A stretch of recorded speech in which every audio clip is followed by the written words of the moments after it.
చీర బాగుందా ఇది. ఈ చీరనైతే ఫ్రాక్స్ కోసం తీసుకున్నా, కానీ ఇది చీర కట్టుకుంటే బాగుంటుందా లేదంటే ఫ్రాక్స్కి బాగుంటుందా అనేది ఒక చిన్న డౌట్. అయితే మొత్తానికైతే అనుకుంటూనే నేను ఈ ఫ్రాక్స్ కుట్టాలా వద్దా ఈ చీరతో అనుకుంటూనే కొంగు అయితే కట్ చేసిన, తర్వాత బ్లౌజ్ కట్ చేసిన. ఇంకా అందులో ఈ చీరలో ఇద్దరికి అక్క చెల్లెల కుట్టాలన్నమాట.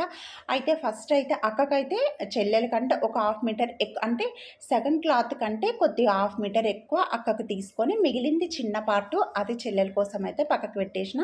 కాకపోతే చీరనైతే కట్ చేసిన కానీ నాకైతే అదే డౌట్ ఉంది, ఫ్రాక్స్కి ఇది బాగుండదా అనిపించింది. కాకపోతే ఇంకా సర్లే కట్ చేసిన తర్వాత ఏం చేస్తాం, కుట్టాలి కదా. ఇంకా ఇలా కుడుతుంటే కూడా పెద్దగా నాకేం అనిపించలేదు, ఏం బాగుంటుందో అని అనుకున్నా. కానీ మొత్తానికైతే ఇది అయితే ఈ చీరను ఇలా ఫ్రాక్ మొత్తం కుట్టయిపోతే చాలా అంటే చాలా బాగుంది. నచ్చితే లైక్ చేయండి.